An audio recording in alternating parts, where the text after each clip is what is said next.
Voilà, donc puisque c'est officiellement 8 heures à l'horloge qui est là et qui n'est pas tout à fait à l'heure, eh bien, je déclare ouverte la deuxième session de Dire Dieu à Belleville. Vous savez qu'on est dans le cadre d'une formation qui est construite sous un grand label qui s'appelle Réformation. Réformation, c'est un projet que mènent plusieurs églises un petit peu importantes de la Fédération protestante de France en région parisienne. Donc il y a plusieurs églises, dont celle de Belleville, mais aussi l'église du Marais, l'église Martin Luther King de Créteil, sur certains projets l'église Hillsong, qui travaillons ensemble sur des projets de formation. Dans l'histoire, ça s'est passé de la façon suivante, c'est qu'on s'est retrouvés un jour à une pastorale, et tous les pasteurs de ces églises qui sont, on va dire, un petit peu plus grosses que pas mal d'autres églises en région parisienne, ou en tout cas qui sont dans des dynamiques différentes, qui intègrent notamment le Saint-Esprit, tous les pasteurs de ces églises, on s'est retrouvés à la même table pour déjeuner. Et puis quand on a fait un tour de table, on s'est aperçu que les besoins dans chacune de ces églises locales, les besoins en formation pour les membres de l'église, étaient très similaires, même si certaines églises sont réformées, même si d'autres sont pentecôtistes, d'autres sont évangéliques. Et on s'est dit, c'est trop dommage qu'on réinvente la poudre à chaque fois et que finalement, on essaye de faire moins bien ce que l'église d'à côté fait mieux. Et donc on a dit, mais on a fait un tour de table en disant, quelles sont les choses sur lesquelles vous pensez qu'en toute modestie, vous avez une forme de pertinence ? Alors Hillsong a dit ça, MLK a dit ça, le Marais a dit ça, et pour Belleville, moi j'ai dit ça, etc. Et puis, au bout du compte, on s'est aperçu qu'il n'y avait aucune formation qui était la même proposée d'une église à l'autre. Donc on s'est dit, mais ça c'est génial, ça nous crée un panier de formation, une mutualisation qui est très intéressante parce que ça nous évite de refaire la même chose dans 4-5 endroits différents. Et on va aller le faire à l'endroit où c'est le plus étonnant, ou le plus pertinent, ou le plus original, ou le plus performant, je ne sais pas, trouver le mot que vous voulez. Donc de ça est né le projet Réformation, et à l'intérieur de ce projet Réformation, il y a 2 formations qui sont mutualisées entre les 2 églises de l'Église protestante unie de France, qui font partie du projet Réformation, qui sont les églises du Marais et de Belleville. 2 projets qui sont le projet Libéré. Certains d'entre vous ont participé à Libéré 1, qui était organisé par le Marais et Belleville, mais qui se situait à MLK, à Créteil, parce qu'ils ont des locaux pas mal adaptés et relativement grands. Et puis Dire Dieu, en revanche, ça se fait une partie au Marais et une partie à Belleville. Au Marais, la formation Dire Dieu, c'est dire Dieu à des catégories de population. Donc dire Dieu au travail, dire Dieu à la jeune génération, dire Dieu aux souffrants, etc., etc. Et puis ici à Belleville, on fait un dire Dieu en tuilage. Donc nous, on est sur les mois pairs, et le Marais est sur les mois impairs. Comme ça, vous en avez un par mois sur l'ensemble de l'année. Et donc le dire Dieu qu'on fait ici, c'est dire Dieu aux autres croyants, à ceux qui ont une autre croyance que la croyance chrétienne. Alors la première rencontre qu'on a faite il y a 2 mois, c'était dire Dieu aux juifs et aux chrétiens. On les a mis dans le même paquet parce que on considère que c'est 2 formats très proches d'une foi quasiment identiques. Quasiment, il y a quand même des vraies différences, on l'a vu la dernière fois. Et puis aujourd'hui, c'est dire Dieu aux athées. Alors vous allez me dire, c'est bizarre de faire un dire Dieu aux athées alors que vous nous avez annoncé comme titre général qu'on disait Dieu aux autres croyants. Mais justement, on va essayer de voir ce soir que les athées ont beaucoup de foi. Les athées ont vraiment beaucoup de foi pour considérer qu'il n'y a pas de Dieu. Et on va voir qu'est-ce que ça veut dire, qu'est-ce que je cache derrière cette formulation-là. Donc, toutes les formations du projet Réformation sont basées sur une même dynamique. Le Saint-Esprit est un acteur principal de la formation. Il y a toujours des contenus. Ces contenus doivent être bibliques, mais ils doivent être aussi pratiques. Il doit toujours y avoir aussi de la louange et il doit toujours y avoir aussi de l'interaction. C'est-à-dire pas simplement quelqu'un qui est supposé savoir et une foule de gens qui sont supposés ignorer. Donc on est dans une interaction parce qu'on pense que en fait, chacun sait des tas de choses et que, y compris pas simplement dans le dialogue entre celui qui est au micro et ceux qui sont dans la salle, mais dans l'interaction entre nous, il peut y avoir des choses très fortes qui s'opèrent. Donc c'est une démarche qui est participative. On vous proposera à certains moments de travailler en petits groupes pour certains types d'échanges. Si évidemment, pour une raison qui vous regarde, parce que vous avez une monstrueuse migraine ou parce que vous êtes un peu dans une période associable dans votre vie, vous ne voulez absolument pas être dans un petit groupe de 3, vous avez toute la liberté de rester à votre place tranquillement et de discuter avec vous-même ou avec le Seigneur si vous préférez. Discutez pas trop avec vous-même parce que ça peut conduire à des problématiques qu'on verra en libéré. Voilà, mais en tout cas, ce que je veux dire, c'est qu'à la fois on vous fait une offre, qui est une offre d'interaction, mais jamais vous trouverez un système de contrainte dans ce qu'on va partager ici. Donc je voudrais souhaiter la bienvenue à ceux qui viennent plutôt de l'environnement Belleville. Tiens, pour avoir juste une idée, qu'est-ce qui vient de plutôt de l'environnement Belleville? Levez-vous. Ouais, levez-vous, c'est encore plus perceptible. Ah, les Bellevillois se sont mis au premier rang, ils protègent leur pasteur, c'est bien. Merci. Les gens qui viennent plutôt du Marais. Voilà, ok, il y a un gros bataillon aussi. Et les gens qui viennent ni de Belleville ni du Marais, voilà, il y en a aussi qui viennent ni de Belleville ni du Marais. Vous êtes les bienvenus. Merci à vous pour votre passage ici. Voilà, donc on va commencer en priant et en louant. Alors désolé parce que je vais devoir faire un peu l'homme orchestre et ça va pas être génial, mais voilà, en tout cas le Seigneur va s'en débrouiller. Et on va prier et louer le Seigneur avec 3 chants que j'ai mis pour l'écran. Nous prions. Seigneur, on veut te présenter cette soirée qu'on passe ensemble. On veut te remercier parce que tu nous donnes les moyens de faire face à l'adversité de la technique ou de l'organisation ou des oublis du pasteur, etc., etc. On veut te remercier parce que tu pourvois à toutes choses et que nous savons qu'à cause de ta présence, nous allons ressortir de cette soirée en ayant vécu quelque chose et en ayant nécessairement un moment ou à un autre, tous, y compris moi-même, appris des choses. Donc on veut te remercier pour ça parce que c'est vraiment un des signaux de ton action au milieu de nous. On veut te remercier aussi du fait qu'on vienne d'églises qui sont différentes, et que bien qu'ayant une façon de vivre le culte dominical et tout ça, eh bien on est vraiment ensemble, on est vraiment d'un même cœur parce qu'on est centré sur toi.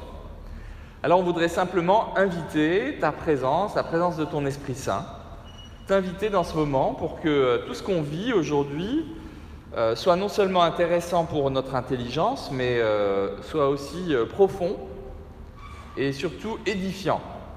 Pour notre être, pour notre âme, pour notre esprit. Quelque chose qui nous fasse grandir.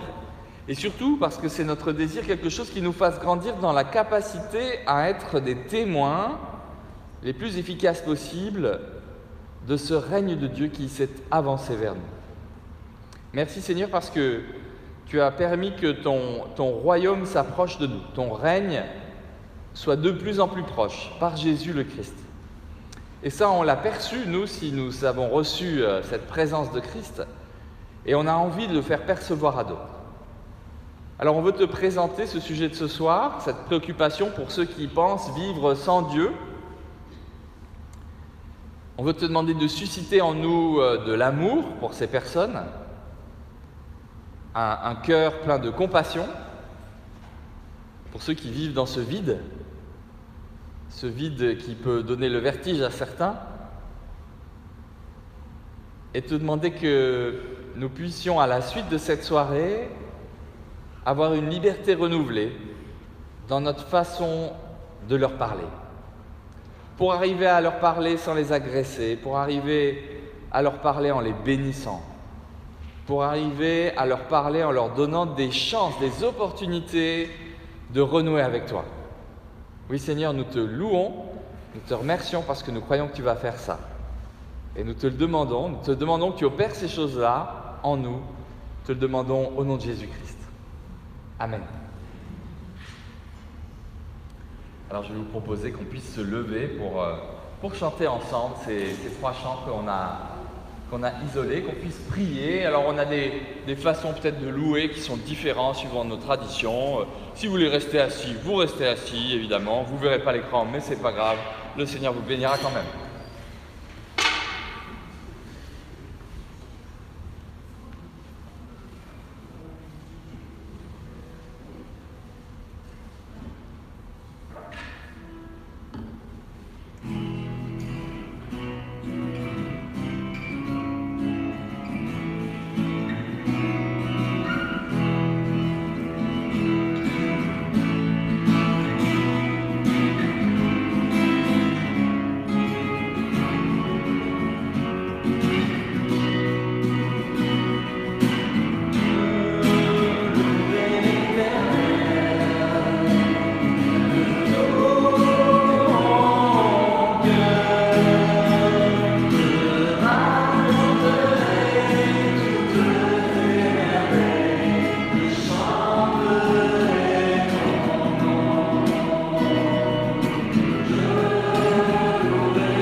Te remercier parce que c'est toi qui es à l'origine de tout dans nos vies.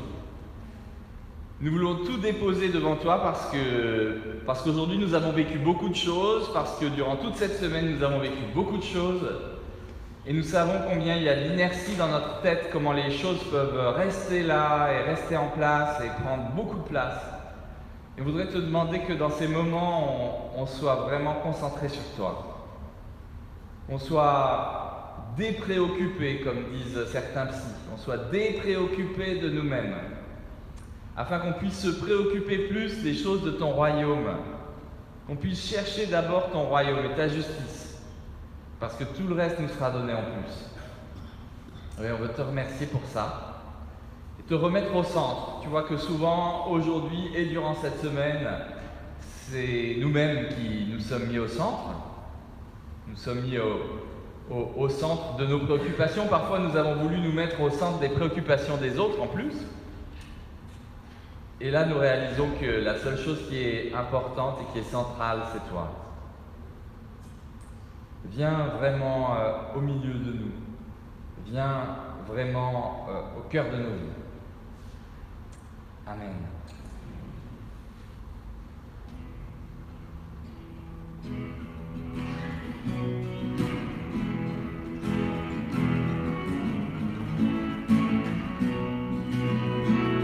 Alléluia, Alléluia.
Voilà, alors nous allons nous atteler à notre sujet, dire Dieu aux athées. Je vous disais tout à l'heure que les athées sont des gens qui ont vraiment beaucoup de foi.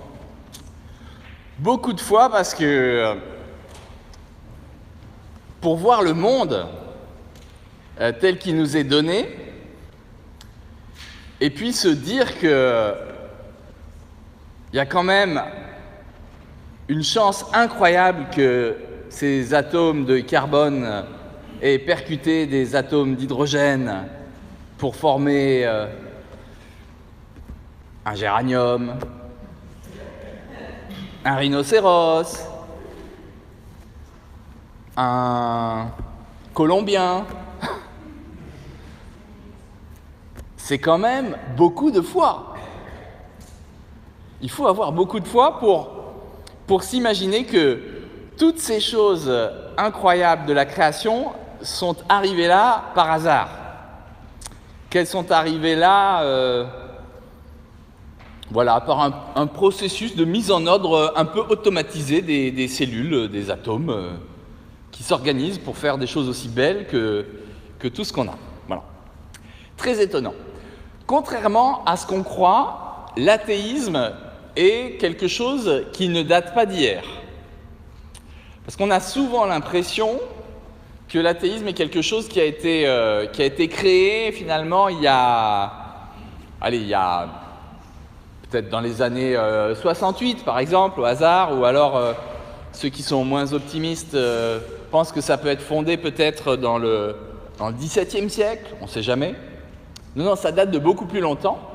Anthony va nous mettre d'ailleurs une phrase de Cicéron. Hein. Cicéron, c'est vieux quand même, hein, on est d'accord. Cicéron, c'est un siècle avant Jésus-Christ, en gros. Voilà ce que disait Cicéron. La plupart des philosophes ont dit que les dieux existaient, mais Protagoras, qui est un des philosophes de son époque, était dans le doute. Diagoras de Mélos et Théodore de Cyrène pensaient qu'il n'y en avait aucun. Diagoras, qu'on appelait athéos, c'est-à-dire athée, et plus tard Théodore de Cyrène, ont ouvertement nié l'existence des dieux. Alors là, ce n'est pas l'existence de Dieu en plus, hein, c'est l'existence des dieux, de n'importe quelle forme de divinité. Alors, vous savez comment on dit divinité en grec, hein. Vous savez tous en fait. Oui, mais sans le savoir. Vous savez, vous savez comment on dit en avant en hébreu. Amen. Bah oui. Vous savez comment on dit bien-aimé en hébreu. David. Et donc vous savez comment on dit plein de choses, notamment en grec. Et la chose que je voulais ce à quoi je voulais vous amener, donc c'est ce concept d'athéisme, hein. Athéos, vous voyez, c'est quelque chose qui est déjà présent à l'époque de Cicéron. Hein. Et athéos, ça veut dire qu'on ne croit pas en Dieu ou dans n'importe quelle forme de divinité. Divinité en grec, ça se dit daimon. Ça a donné démon. Voilà, les divinités, c'est des démons. Hein. Donc, déjà à l'époque de Cicéron, imaginez, on concevait qu'il puisse y avoir des philosophes athées.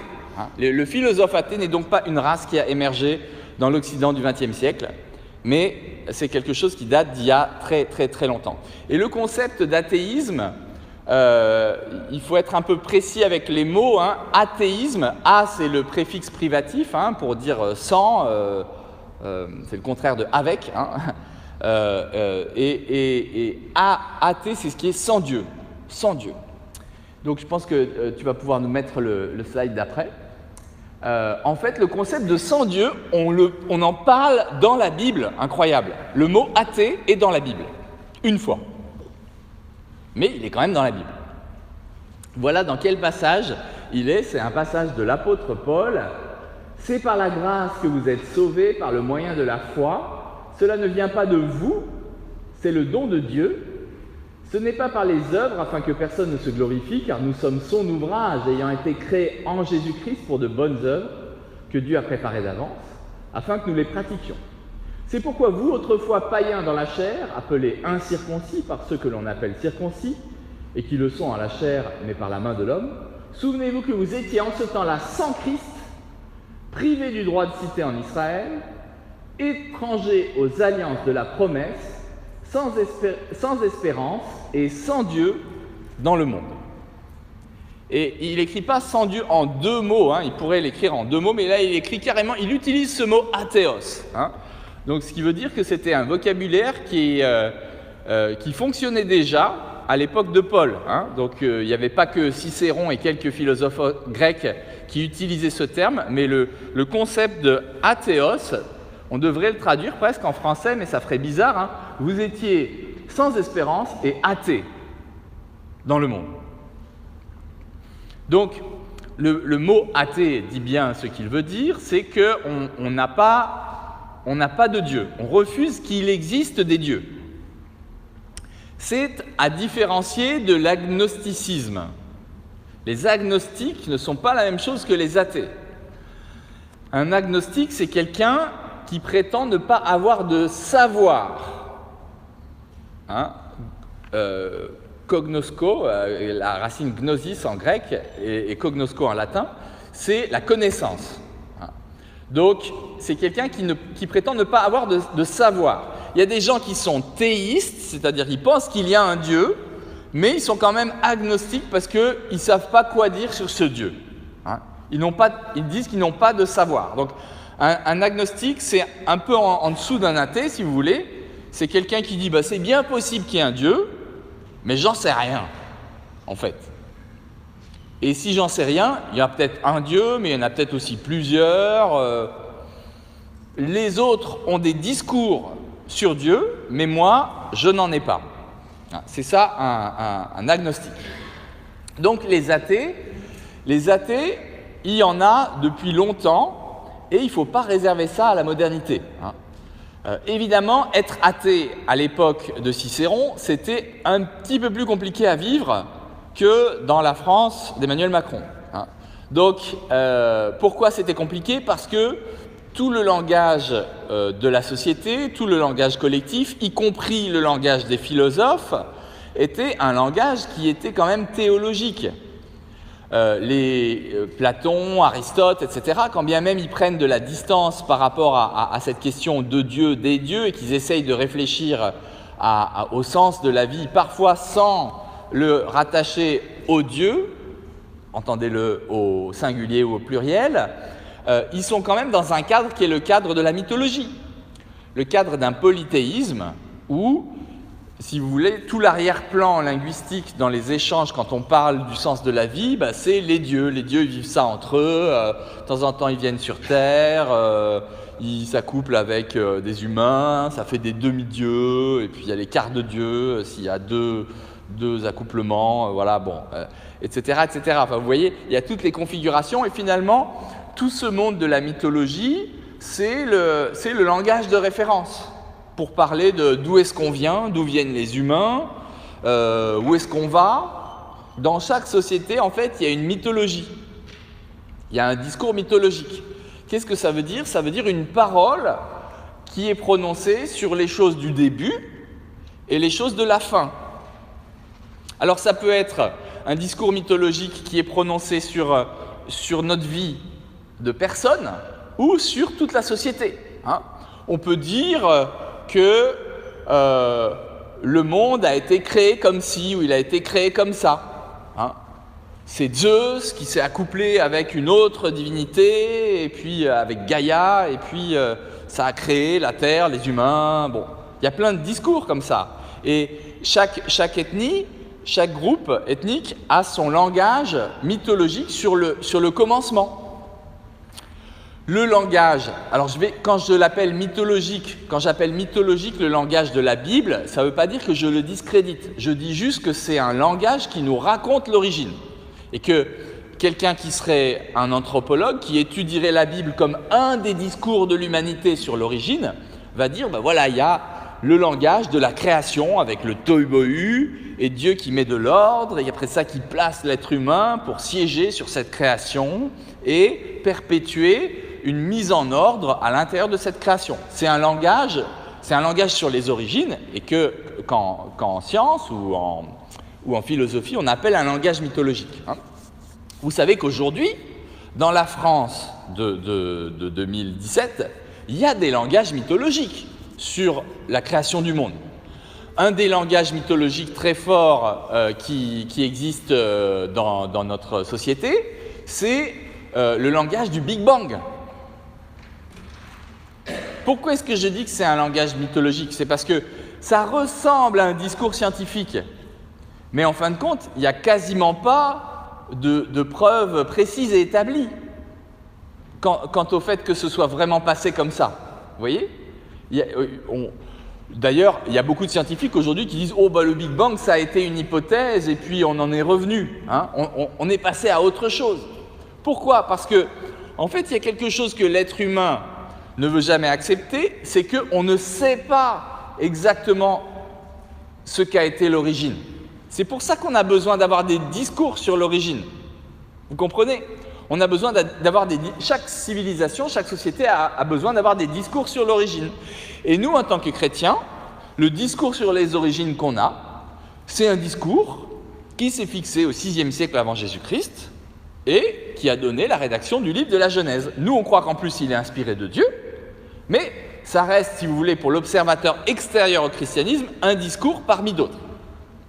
Pour bien comprendre ça, il faut le regarder au niveau de l'être humain.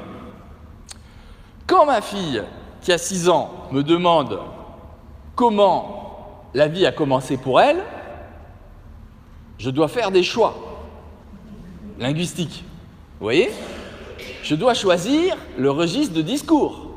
Alors, qu'est-ce qu'on a pour expliquer le début de la vie à un jeune enfant aujourd'hui ? On a des langages mythologiques, traditionnels. En France, c'est les garçons naissent dans les choux, les filles naissent dans les roses. Est-ce que c'est vrai ? Alors, scientifiquement, c'est légèrement contestable, on est d'accord. Maintenant, je n'irai pas jusqu'à dire que c'est complètement faux. Parce que qu'est-ce qu'on veut dire à un petit enfant quand on lui dit qu'un garçon naît dans les choux et une fille dans les roses ? On a en fait un discours sur l'organisation de la société et ce qu'on se met derrière la masculinité et la féminité. La masculinité, c'est le gars, il va être soit agriculteur pour cultiver les choux, soit il va falloir qu'il aille bosser pour ramener de la bouffe à la maison. Voilà, c'est ça que ça dit en fait, le garçon naît dans les choux. Et la fille, elle naît dans les roses parce qu'on a tout un discours sur les femmes qui doivent être belles, séduisantes, charmantes et qui sont poétiques, alors que les hommes sont des rustos qui sont les mains dans la boue. Vous voyez ? Alors, c'est pas mon récit mythologique préféré, hein, mais on ne peut pas dire que ce récit soit complètement faux. Hein, ça dit quelque chose. On pourrait aussi dire, voilà, tu sais, papa a aimé maman tellement fort que tout d'un coup, tu es arrivé dans le ventre de maman. C'est pas faux. Ça manque quelque peu de précision, mais vous comprenez bien que est-ce que si je décris l'acte précis qui a fait que le gamète mâle a rencontré le gamète femelle et a donné naissance à ma fille, est-ce que vous pensez que c'est plus édifiant pour elle que les autres langages ? Eh bien, pas forcément. Voilà. Pas forcément. C'est pas forcément édifiant, ou en tout cas, c'est pas intéressant pour elle à son âge. Il faudra bien qu'elle apprenne ça à un moment ou à un autre. Mais, vous voyez, c'est pas parce qu'on choisit donc un discours de type scientifique, aujourd'hui, pour dire les choses, que ce discours, il n'est pas aussi une forme de mythologie parmi d'autres. C'est un langage sur l'origine. C'est un des langages possibles sur l'origine. Donc, l'athéisme, en fait, c'est un choix et c'est un langage pour se représenter l'humain. Et ça, il ne faut jamais l'oublier. Parce que quand on parle à des gens qui sont athées, en fait, on parle à des gens qui ont quand même des représentations. Ces représentations de l'humain, ces représentations des origines du monde, de la destinée du monde, c'est peut-être pas les mêmes que nous, mais elles sont là et elles ne sont pas forcément complètement délirantes, vous voyez. Le Big Bang, c'est pas forcément délirant. Au commencement, la Terre était informe et vide et l'Esprit de Dieu planait sur les eaux et tout d'un coup, Dieu dit « que la lumière soit ». Que la lumière soit, c'est quand même un Big Bang, vous voyez ? C'est un gros bang. Donc, on pourrait dire même que, si vous voulez, il y a des façons de se dire, bah oui, pourquoi pas, Dieu a dû crier quelque chose pour que le tohu-bohu initial se mette en ordre. Donc oui, c'est peut-être ça le Big Bang. L'énorme bang qu'on a entendu, c'était la voix de Dieu. Bon, j'en sais rien, vous voyez. Si on peut essayer toujours de croiser les différents langages, mais les différents langages n'essayent pas de dire la même chose. Pourquoi c'est important de voir ça ? C'est pour vous dire simplement que les athées, ils ont aussi des discours sur le sens de la vie. Et ça, c'est important de se le rappeler, parce que ils ont une façon de se représenter le sens, et qui n'est pas forcément bête. C'est pas parce que c'est pas la même que nous qu'elle est complètement bête. C'est quelque chose qu'on va avoir en permanence dans Tout dire Dieu, Parce que très souvent, quand on fait de l'apologétique en christianisme, ça a souvent été de dire qu'on va trouver des arguments pour convaincre les autres qu'ils sont complètement stupides. Et je ne pense pas que ce soit la meilleure façon d'être bénissant vis-à-vis des autres, d'essayer de les persuader qu'ils sont vraiment complètement stupides. Parce que ça n'est pas vrai. Donc, les athées, ils ont des systèmes de référence, et pour pouvoir témoigner de Jésus-Christ à un athée, il faut comprendre quel est son système de référence. Parce que vous comprenez que, je vais vous prendre deux exemples de deux athées très différents qui sont sous nos latitudes. Vous pouvez avoir l'athée scientiste, celui qui est abonné à Science et Vie magazine, celui qui a tous les abonnements à National Geographic Télé, etc. Voilà, celui qui regarde C'est pas sorcier et tout ça. Bon. Lui, c'est l'athée scientiste. Il pense que tout ce qui est établi et vérifié en laboratoire est vrai. Par exemple, qu'il y a une loi de la nature qui fait que la tartine beurrée tombera toujours du côté du beurre. Et oui, parce que c'est établi scientifiquement. Pourquoi ? Parce que la tartine, elle est alourdie du côté du beurre. Donc elle tombe forcément plus souvent du côté du beurre. C'est pas juste pour nous embêter, vous voyez. C'est juste explicable. Donc, un athée, il va se préoccuper de choses qui sont observables. Observables. Ça, c'est important à savoir, ce type d'athée-là, les athées scientistes. C'est important à savoir qu'il va chercher les choses observables, parce que si vous lui parlez que des choses invisibles, eh bien, il n'en a rien à cirer. Les choses invisibles ne l'intéressent pas. Si ces choses invisibles peuvent être découvertes avec l'œil tout habillé, comme dit ma fille, l'œil tout habillé, c'est l'inverse de l'œil nu. Donc, il y a des choses qu'on ne peut pas voir à l'œil nu, mais on peut les voir avec l'œil tout habillé. Donc, avec un microscope, par exemple. Un athée, il croit quand même aux microbes, vous voyez ? Parce qu'on peut les voir. Il y a des technologies pour voir ces choses-là. En tout cas, tout ce qui est abordable de façon spéculative, c'est-à-dire avec le regard, comme le spectacle, tout ce qui peut être vu est bon à connaître. Ça, c'est important, ce premier type d'athée, de les connaître bien, parce qu'il y en a beaucoup sous nos latitudes. C'est ceux qui sont en permanence sur leur ordinateur et tout ça. Bon. Il faut le savoir parce que si vous voulez leur parler de votre Dieu et du Dieu de Jésus-Christ, il faut, depuis Pentecôte, on le sait que quand on parle aux autres, il faut leur parler dans leur langue, pour que ça marche. Et donc, il va falloir que vous puissiez lui parler de Jésus-Christ en termes de choses observables. Ce qui fait que ce type d'athée-là va être intéressé d'abord par l'expérience. Il n'est pas intéressé par ta doctrine chrétienne, il est intéressé par ton témoignage. Avant de connaître Jésus-Christ, j'étais tout cabossé. Aujourd'hui, je suis presque droit. Ça l'intéresse. Parce qu'il y a quelque chose de tangible. Et s'il vous connaît, il va voir que du temps où vous étiez pas chrétien, où vous étiez athéos dans le monde, vous étiez effectivement sans espérance, vous n'adhériez pas aux promesses de Dieu, vous étiez privé du droit de cité en Israël, ça veut dire hors du royaume, sans Christ, vous étiez sans Christ, et vous portiez un certain nombre de fruits, qui n'étaient pas terribles. Maintenant que vous êtes avec Christ, vous portez des fruits qui sont très différents. Si vous voulez avoir la liste des fruits mauvais et la liste des bons fruits, vous relisez Galates 5.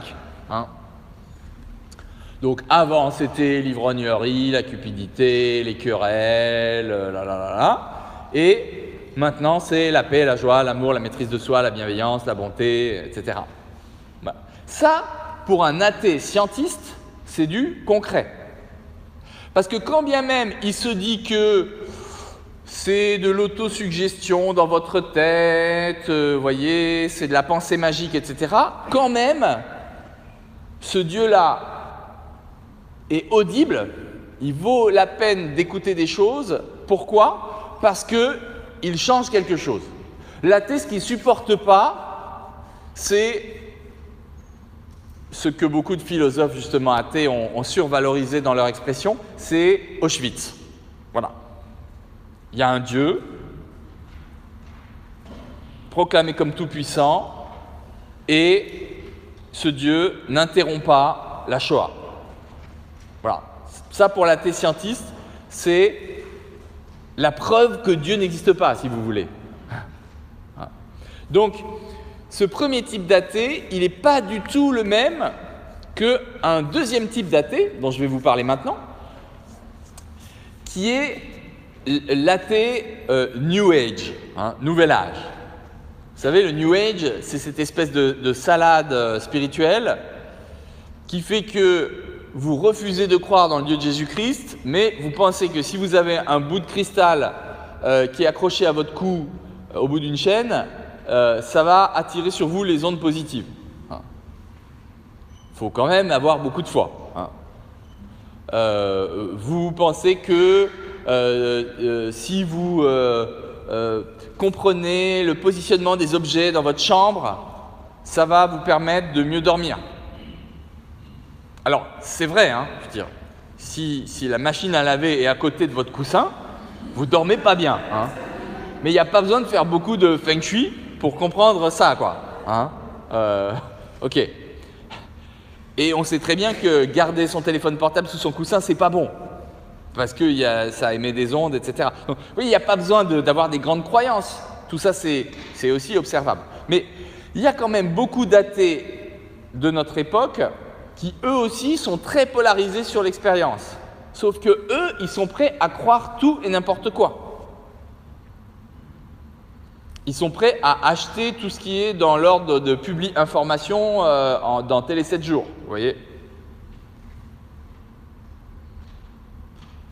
Ils sont prêts à acheter du miel à 70 € le petit pot parce que ça va les empêcher d'être malades pendant tout l'hiver. Alors que le miel Leader Price à 7 € a le même goût. Mais vous voyez, plus c'est énorme et plus ils y croient. Donc ça, c'est des athées. Ils ne veulent pas croire en Dieu parce que ça leur semble un concept énorme, mais finalement, ils croient en plein de choses. Il y a beaucoup de gens, les nouveaux superstitieux, qui sont très étonnants en termes de foi. Donc, c'est important de comprendre à quel type d'athée on fait face. Pourquoi? Parce que l'athée scientifique, il ne va pas recevoir de la même façon une parole que vous donnez de l'ordre du témoignage de Jésus-Christ que l'athée superstitieux. L'athée superstitieux, vous allez pouvoir lui parler des idoles, des choses comme ça, parce que ça, il peut comprendre des choses sur les idoles, sur les bouts de bois qui changent des choses dans la vie des gens, les pierres, les espaces spéciaux avec les ondes, des choses comme ça. Ça, il peut comprendre ça. L'athée scientiste, il dit, mais vous délirez, vous comprenez? Donc, c'est important de comprendre à quelle race d'athée on a affaire, parce qu'il faut le rejoindre dans son langage. Alors, on va pousser un petit peu plus loin maintenant. Je peux mettre le slide d'après. Donc, l'athéisme, ça c'est un résumé que j'ai trouvé dans Wikipédia. L'athéisme est défini comme l'absence ou le refus de toute croyance en quelque divinité que ce soit, ou comme une attitude sociale ou politique ou une doctrine niant l'existence de quelque dieu ou divinité que ce soit, et ça s'oppose au théisme, et on l'a dit, c'est à distinguer de l'agnosticisme. Passer au slide d'après, si tu veux bien. Voilà, alors typiquement, l'athéisme au XXe siècle, on sait ce que ça a donné. Ça a donné les discours comme les discours de ce qu'on a appelé les philosophes du soupçon, Marx, Freud, Nietzsche, puisque les trois, Marx, Freud et Nietzsche, ont dit à leur façon que Dieu n'existait pas. Marx a dit que Dieu n'existait pas parce que finalement Dieu c'était une figure paternelle qui servait à justifier le paternalisme des grands industriels dont le seul but était d'exploiter les ouvriers. Freud a dit que Dieu n'existait pas parce que la foi était une pathologie psychique. Hein, on avait un ami imaginaire, en gros. Bon, si vous avez un ami imaginaire quand vous avez 7 ans, c'est pas trop grave, mais si vous avez un ami imaginaire quand vous avez 47 ans, effectivement, c'est plus compliqué. Donc ça, c'était la théorie de Freud, hein, de dire que la foi était une pathologie, donc que Dieu globalement n'existait pas, et que tout était psychique, donc rien n'était spirituel. Tout était psychique. Il a explosé la notion du spirituel en rendant tout psychique. Et même, il est allé beaucoup plus loin, puisqu'il a rendu presque non seulement tout psychique, mais aussi tout explicable par le phénomène de la pulsion sexuelle et de la pulsion de mort. C'est pas rien, c'est pas juste psychique, c'est carrément tout connecté au sexuel. Et puis Nietzsche, lui, il a dit rien n'existe, en gros. Rien ne tient, rien n'a d'être en fait. Il n'y a que des événements qui s'opèrent. Donc, on met souvent cette petite image que je vous ai mis là en exergue, à savoir que Nietzsche a dit en 1883 que Dieu était mort.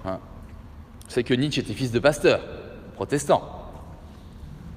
Donc lui, il dit que l'histoire s'arrête à Vendredi Saint, en fait. Donc, Dieu est mort. Dieu est mort. Dieu n'est plus là. On l'a tué, quoi. On l'a tué. Et le jour de la mort de Nietzsche, en 1900, Dieu a dit « Nietzsche est mort ». C'était un petit clin d'œil. Donc, je vais vous faire réfléchir maintenant en atelier par 3, si tu veux nous donner le slide d'après, avec une question un peu bizarre, qui est provocatrice, bien sûr, parce que les athées disent « Dieu existe-t-il » Et je vais vous proposer qu'on se mette par 3 pour dire « Les athées existent-ils » Qu'est-ce que ça veut dire? Ça veut dire que vous savez que, enfin, je ne sais pas si vous avez réalisé que la proposition de la foi chrétienne, c'est pas de dire que Dieu existe. Parce qu'il y a plein de gens qui disent que Dieu existe. Et on peut dire il existe un Dieu et ça ne change rien à notre vie. Il y a plein de gens qui sont déistes ou théistes. Ils disent oui, il existe sûrement un Dieu, mais il est très loin. Il est déconnecté. La proposition chrétienne, c'est de dire que Dieu a tellement aimé le monde qu'il lui a envoyé son Fils unique afin que tous ceux qui croient en lui ne meurent pas, mais qu'ils aient la vie éternelle. Donc c'est un Dieu qui se connecte avec nous. C'est un Dieu qui est interventionniste. Donc la perspective chrétienne, c'est pas de dire que Dieu existe. Donc, dans cette question un peu provocatrice, les athées existent-ils? On va en fait essayer d'aller un peu plus loin que ce que j'ai commencé à esquisser et essayer de définir ce qu'on appelle une typologie des sortes d'athées. Je vous ai présenté l'athée scientiste. J'ai commencé aussi à vous parler de l'athée superstitieux, New Age et tout ça. Mais est-ce que vous avez déjà rencontré d'autres types d'athées? Et quelle sorte d'athée, à quel type d'athée vous êtes confronté dans votre travail, dans votre famille, si vous avez des gens qui sont athées, que vous essayez de comprendre quelle est la nature de leur athéisme. Parce que l'athéisme est donc quelque chose qui a plusieurs formes. Donc je voudrais qu'on prenne ensemble 10 minutes par petit groupe de 3, parce que ça marche bien depuis la création du monde de faire des petits groupes de 3. Dieu s'est mis en petits groupes de 3 pour créer le monde. Le Père, le Fils, le Saint-Esprit. Donc on va se mettre par petits groupes de 3, non pas pour créer le monde, mais pour essayer de réfléchir à des profils d'athées que nous rencontrons très concrètement dans notre entourage, s'il faut préciser les 2 que j'ai déjà nommés, vous pouvez le faire, mais si vous avez des idées d'autres formats d'athées qui existent, eh bien, partagez là-dessus et essayez de comprendre quels sont leurs langages, quelles sont leurs références. Les athées existent-ils? Si oui, quelles sont leurs habitudes, quels sont leurs réseaux, quels sont leurs projets? Ça pourrait faire un dossier dans Le Point. Donc, je vous invite à ce que vous vous mettiez en petits groupes, par 3, de façon un peu aléatoire, pas forcément avec des gens que vous connaissez, c'est encore plus marrant d'être avec des gens qu'on ne connaît pas.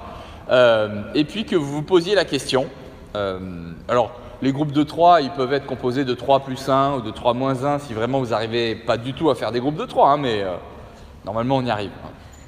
Et d'ici une dizaine de minutes, je vous dirai qu'on s'arrête pour passer à un autre registre de notre soirée. Voilà, on fait ces petits groupes de 3 pour réfléchir à cette question-là.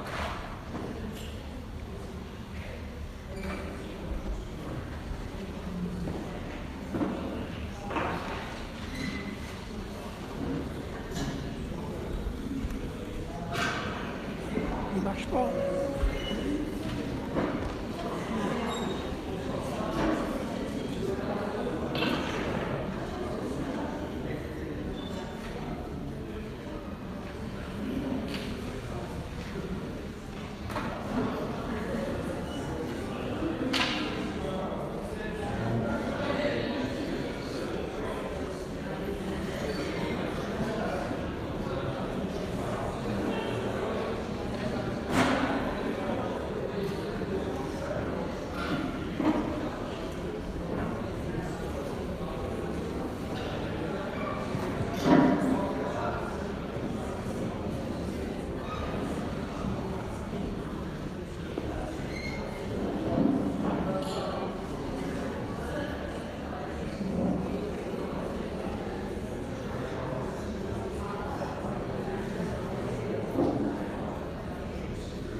Alors on va s'acheminer vers la fin de nos discussions. Vous avez encore 1 ou 2 minutes.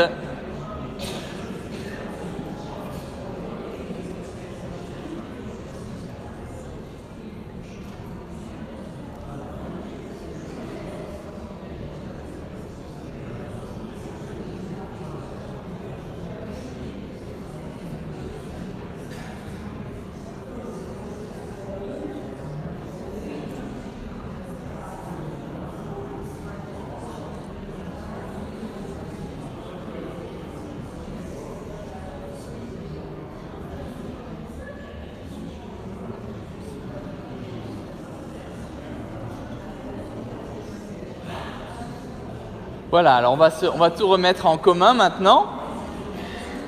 Si vous voulez bien revenir au format que nous avions avant. Alors c'est un peu compliqué comme on n'a pas la sono dans son état réel de fonctionnement, on doit un peu bricoler là, désolé. Mais on va essayer, quand vous avez quelque chose à exprimer, essayez de le faire en vous mettant debout et en parlant avec la voix la plus forte possible. Donc, est-ce que vous avez identifié des profils d'athées encore différents des deux que nous avons cités tout à l'heure? Est-ce qu'il y a quelqu'un qui veut se hasarder à nous raconter très brièvement un autre profil? Vas-y, Alejo. Alors, on s'est demandé si, par exemple, pourrait exister un athée humaniste. Un athée humaniste. Alors, qu'est-ce qui le caractériserait, lui? Donc, lui caractériserait surtout l'attention centrée sur l'homme et tout ce qu'on peut faire pour que l'homme puisse émerger, puisse être meilleur. D'accord. Donc, finalement, il a mis l'homme à la place de Dieu. Voilà. On dirait nous dans notre point de vue. Hein? Ouais. Ok. Une autre catégorie serait qu'il pourrait exister un athée matérialiste. Un athée matérialiste, voilà. Alors, vous allez voir qu'à chaque fois, finalement, on va se demander quel est son Dieu. Parce que les athées n'existent pas. Tous les athées ont un Dieu, mais le gros problème des athées, c'est qu'ils ne réalisent pas quel est le nom de leur Dieu. Donc, l'athée humaniste, c'est l'humain qui est son Dieu.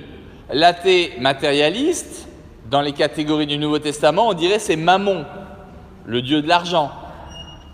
Hein? Dans les deux autres types d'athées que j'avais donnés, l'athée scientiste, c'est la science, c'est la raison qui est sa divinité. Et l'athée New Age, en fait, c'est lui-même qui est son propre Dieu. Hein? Il est son propre Dieu puisqu'il est lui-même le critère de tout ce qu'il croit, ne croit pas, etc. C'est juste au feeling. C'est ça me plaît pas. Ça me fait oui en dedans, ça me fait non en dedans. Voilà. Et c'est moi qui décide. Donc c'est lui qui est son propre Dieu. Vous voyez? Alors un autre type d'athée, c'est les déçus de la religion. Et là, il y en a un paquet vu ce qu'ont produit les religions. Hein? Les déçus de la religion. Donc,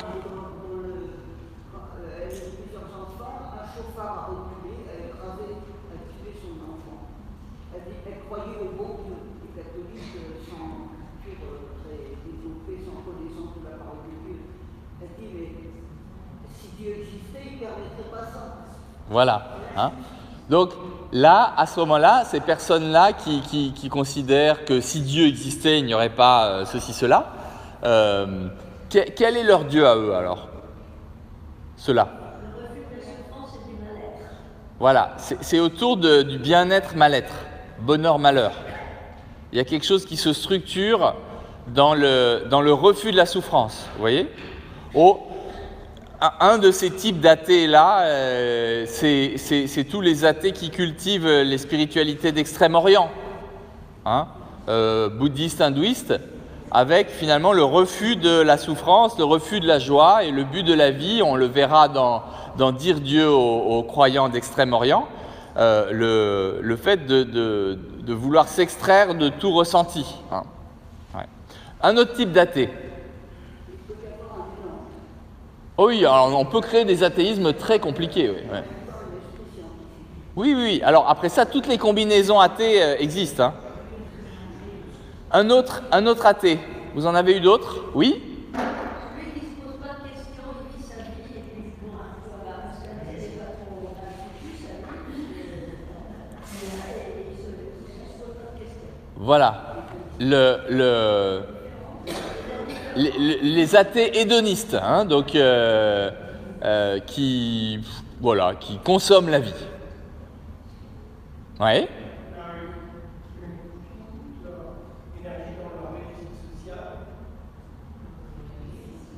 Ouais.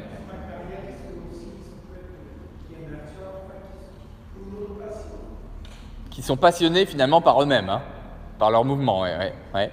Un autre type d'athée? On a vu dans notre groupe des gens qui ont eu une blessure très tôt dans leur vie et ils en veulent à Dieu. Oui, oui, tout à fait. Ouais. Et reste la colère Ouais. jusqu'à l'âge adulte qui recouvre. Voilà. Alors, il y a beaucoup d'athées, effectivement, qui ont... leur divinité, en fait, c'est une divinité daimon, hein, et c'est un esprit de colère. Ça, il y a beaucoup d'athées pour qui, dans leur cœur, ce qui règne, c'est un esprit de colère. C'est vraiment un démon, hein. Et leur colère, c'est leur énergie. Leur colère, c'est leur motivation. Leur colère, c'est ce qui détermine leur choix. Leur colère, c'est... Voilà.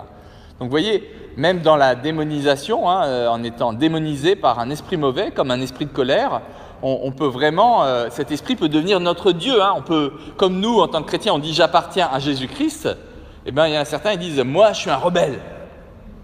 Quand vous dites « moi, je suis un rebelle », c'est que votre Dieu, c'est un esprit de colère, en fait. Voilà, donc ça, c'est un type d'athée très présent en France, puisque la rébellion y est presque vue comme une vertu. Un autre type d'athée, il y en avait derrière là-bas, ouais. Ouais. Non, j'ai cru voir une main, oui. Ah, les athées anarchistes, ni Dieu, ni maître, ni loi. Il est interdit d'interdire. Ouais. Les nihilistes, ouais. Ils croient même pas en l'homme. Ils seraient prêts à tuer un homme pour protéger un animal. Il y en a beaucoup chez les véganes. Ouais. Puisque l'homme est méchant, puisque ultimement c'est celui qui essaye de dominer tout le temps les animaux, il faut tuer les hommes. Le but, c'est de tuer les hommes parce que comme ça préservera la création. Voilà, les animaux vont gérer la création beaucoup mieux que nous, c'est connu. Il n'y aura plus du tout de violence. D'autres types d'athées, vous en avez encore? Voilà, vous voyez, quand on parle d'un athée, il faut se demander quel est son Dieu. C'est le paradoxe. C'est qu'il se dit sans Dieu, mais il faut comprendre quel est son Dieu. C'est-à-dire quelle est l'instance suprême qui régit sa vie. Et à ce moment-là, on peut aller parler à cette personne. C'est pour ça qu'on peut se poser la question qui est au slide d'après, c'est qu'est-ce qui choque les athées dans la proposition chrétienne? Qu'est-ce qui les choque?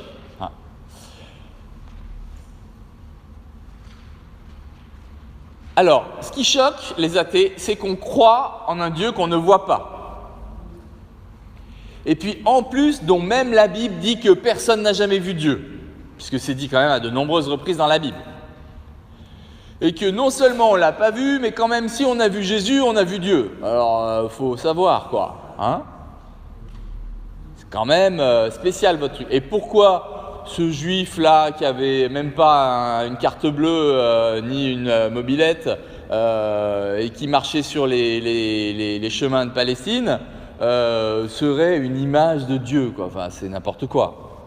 Voilà. Vous voyez, en fait, ce que les athées dénoncent, c'est ce qui semble être incohérent dans le christianisme. Les athées, il faut que vous vous rappeliez d'une chose, c'est qu'ils n'ont rien à cirer que vous argumentiez votre foi et votre témoignage avec des versets bibliques. Parce que pour eux, la Bible, c'est comme l'annuaire ou un livre des contes de Grimm ou d'Anderson. Hein. Il en a mais rien à cirer de la Bible. Hein. La Bible, c'est même pas un livre, je veux dire, c'est pas cohérent, il n'y a pas d'unité littéraire, l'unité d'auteur, c'est le livre le plus bazardeux qui existe pour un athée. C'est pas complètement faux, hein, c'est un peu... C'est spécial la Bible quand même, hein.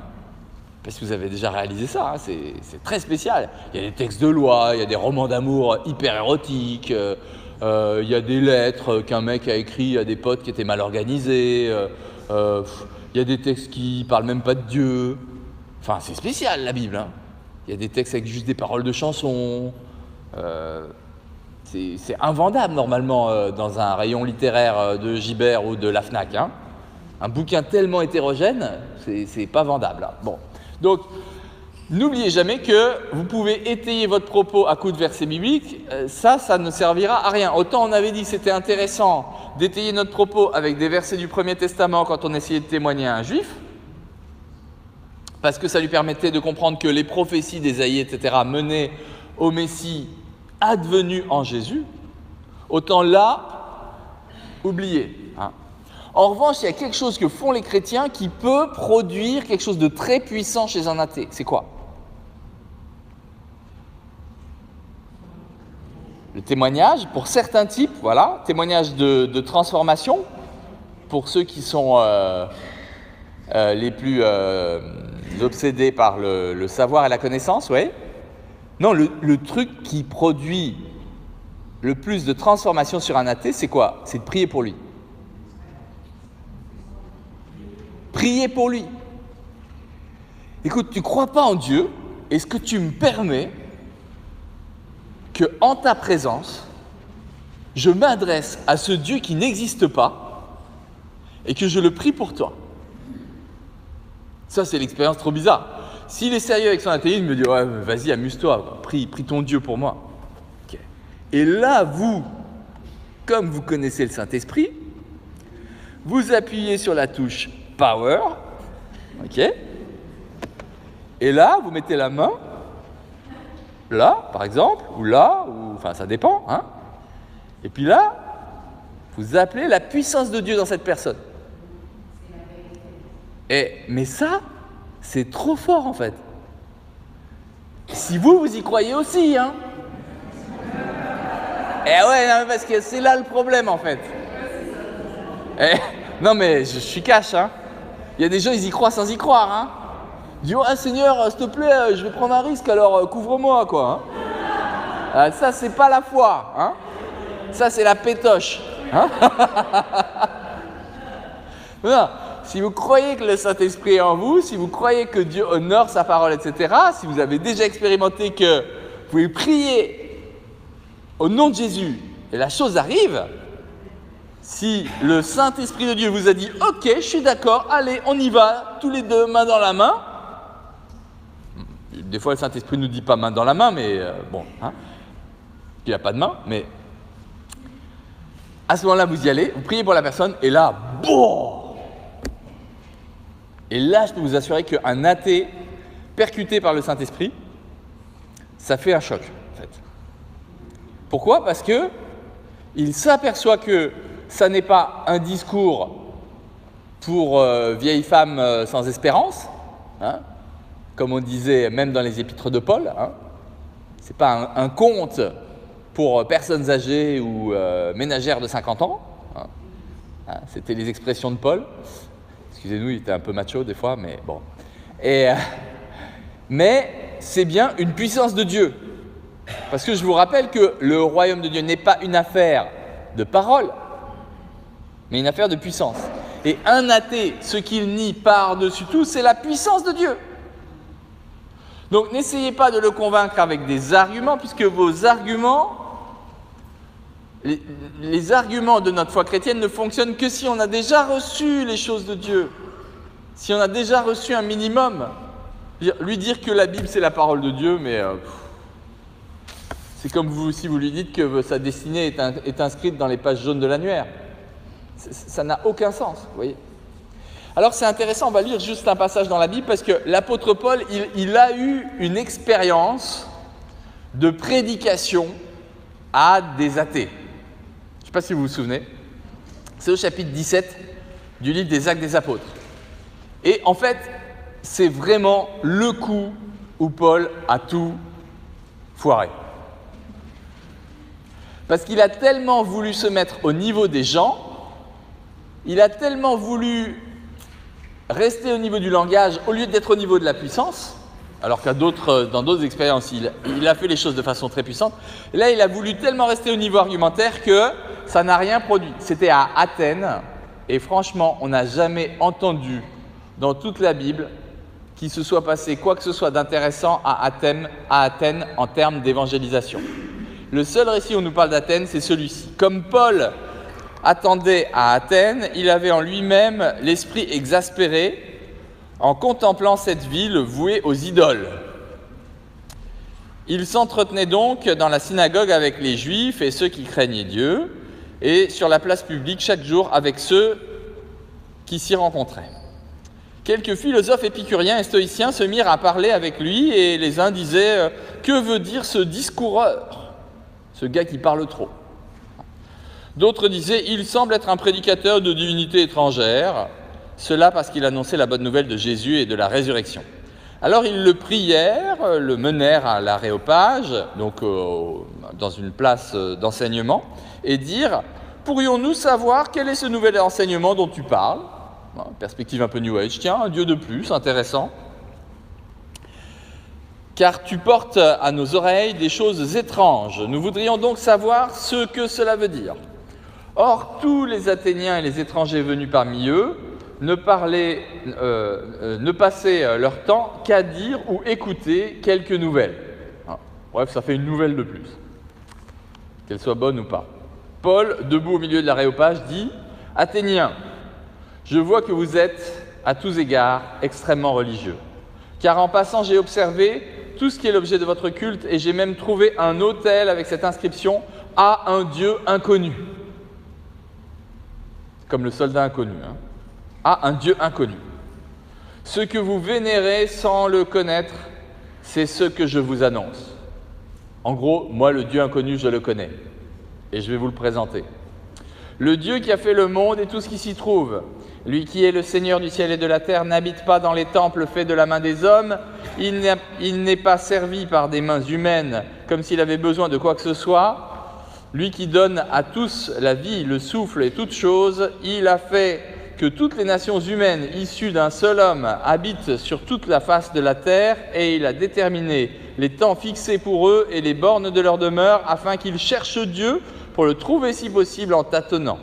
Or, il n'est pas loin de chacun de nous, car en lui nous avons la vie, le mouvement et l'être. C'est ce qu'ont dit aussi quelques-uns de vos poètes. Nous sommes aussi de sa race. Ainsi donc, étant de la race de Dieu, nous ne devons pas penser que la divinité soit semblable à l'or, l'argent ou à de la pierre sculptée par l'art et l'imagination des hommes. Dieu, sans tenir compte des temps d'ignorance, annonce maintenant à tous les hommes et en tout lieu qu'ils aient à se repentir, parce qu'il a fixé un jour où il va juger le monde selon la justice par un homme qu'il a désigné, et il en a donné à tous une preuve digne de foi en la résurrection d'entre les morts. Lorsqu'ils entendirent parler de résurrection des morts, les uns se moquèrent, les autres dirent « Nous t'entendrons là-dessus une autre fois !» Ainsi Paul sortit du milieu d'eux. Quelques-uns néanmoins s'attachèrent à lui et crurent, parmi eux Denis, l'Aréopagite, et une femme du nom de Damaris, et d'autres encore. Efficacité extrêmement faible. Pourquoi ? Parce que Paul, vous voyez, il a essayé de rentrer... il est rentré en rajoutant un Dieu dans un polythéisme. Il a voulu les séduire en citant comme ça une parole de, je sais plus qui d'ailleurs, hein, mais une parole d'un philosophe grec. Bref, il a essayé d'être un peu dans le compromis et la séduction. Et globalement, ça n'a pas produit grand-chose, puisqu'on nous cite simplement 2 ou 3 noms de personnes qui ont été mobilisées alors qu'il y avait des foules entières, hein. Donc ça, c'est intéressant de se dire que c'est important pour vous de savoir les athées, il n'est pas très utile d'argumenter avec eux. Les 2 points qui vont être importants pour eux, c'est ce qui va faire la différence. Et ce qui va faire la différence pour eux, c'est l'expérience. Donc soit votre expérience dans le témoignage, soit leur expérience dans l'imposition des mains. Dans le fait de recevoir la prière et d'expérimenter que quelque chose se passe. Alors, je dis la prière, mais ça peut être aussi tous les outils qui nous donnent la perception de la puissance de Dieu. En particulier, tout l'attirail de 1 Corinthiens 12, les dons de l'esprit. Si vous avez une parole de connaissance pour quelqu'un, que presque malgré vous, vous essayez de poser 2-3 phrases, quelques arguments pour la personne qui est en face de vous, et puis en fait, vous dites quelque chose qui est exactement le cœur de sa vie. Genre, si c'est quelqu'un comme ce dont vous parlez tout à l'heure, qui a connu une blessure terrible à l'âge de 5 ans, liée à un oncle qui lui a vraiment fait du mal de façon terrible, et puis vous n'êtes pas au courant du tout de cette histoire, mais vous lui dites, voilà, tu vois, c'est comme un enfant de 5 ans qui serait qui lui aurait fait violence et tout ça. Ah, mais c'est moi! Là, vous voyez, ça c'est une parole de connaissance. C'est le Saint-Esprit qui met en vous quelque chose qui n'est pas de l'ordre d'un argument raisonnable, mais qui est de l'ordre du fait que le Saint-Esprit a lu dans la vie de la personne et a fait passer cette information par votre bouche. Et à ce moment-là, c'est une expérience de la puissance de Dieu, de la puissance du Saint-Esprit, beaucoup plus que d'une forme de sagesse ou de grandiloquence de votre part, ou d'intelligence, comme quoi vous seriez capable d'argumenter ceci, cela, etc. Vous voyez, quand Paul essaye d'argumenter, de trouver des voies philosophico-intelligentes pour persuader les Athéniens, le résultat est minime. Le résultat est quasi nul. Donc, une chose qu'il nous faut retenir, c'est cet élément de l'expérience chrétienne.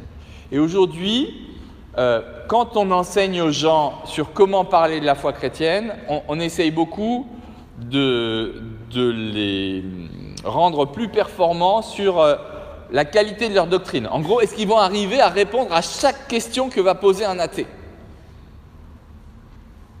Et en fait, non, on n'arrive jamais à répondre à chaque type de question qu'un athée peut nous poser. Hein, parce qu'il trouvera toujours une question pour nous piéger. Hein, voilà. Donc, il faut renoncer à aller en duel avec un athée sur son terrain. Hein. Mais, donc cette première idée, l'expérience. Expérimenter quelque chose. Un athée qui expérimente quelque chose, qui expérimente qu'après la rencontre avec vous, sa vie a changé, alors ça, oui, il va vouloir venir voir, venir comprendre, et au bout d'un moment, il fera le deuil de la compréhension de tout, hein, mais ça viendra par étapes. Hein. La deuxième chose, c'est que, en fait, un athée, il va beaucoup chercher à vous titiller sur ce qui est incohérent dans votre foi. Hein. Il va essayer de vous dire, voilà, mais comment Jésus peut être à la fois Dieu, à la fois homme, comment ton Dieu, tu dis qu'il est un, mais il est Père, Fils et Saint-Esprit, etc., etc. Et je pense que là, il faut que nous, on renonce à vouloir tout expliquer. Voilà. Parce qu'on ne peut pas tout expliquer. Nous, on sait très bien que la foi, c'est l'assurance de choses que l'on espère et la certitude de choses que l'on ne voit pas. Donc, pourquoi est-ce qu'on voudrait présenter la foi comme un truc totalement scientifique, totalement argumentable, totalement logique, totalement etc., etc. On ne peut pas. Quelqu'un qui commence à accéder à la possibilité d'un Dieu va pouvoir se laisser convaincre par ce type d'idées et ce type de doctrine. Mais voilà, les athées sont extrêmement choqués par la proposition chrétienne, mais dans son ensemble, c'est ça que je veux dire, hein, c'est que ce n'est pas un petit bout de la foi chrétienne, c'est la totalité de la foi chrétienne qui est irrecevable. La totalité des argumentaires théologiques, la totalité des idées qui sont dans la Bible, tout ça c'est des fables du Moyen-Orient. Hein. pour un athée. Donc, ça ne sert à rien d'aller sur son lieu. Il y a l'expérience et il y a surtout, en termes spirituels, c'est lui faire comprendre quel est le nom de son Dieu. Parce que si vous expliquez à un athée, mais en fait, t'es pas athée là. Regarde la colère, la place qu'elle a dans ta vie. Regarde ton rapport à la science. C'est-à-dire que tu considères comme vérité absolue un truc dont personne n'avait idée il y a 10 ans, et un truc qui était complètement central dans la science il y a 10 ans et que tout le monde trouve complètement débile aujourd'hui, toi tu y aurais adhéré dur comme fer il y a 10 ans. Vous voyez, un athée finalement, même un athée scientiste, il est ballotté au gré des évolutions technologiques. Il change de conception tous les 10 ans.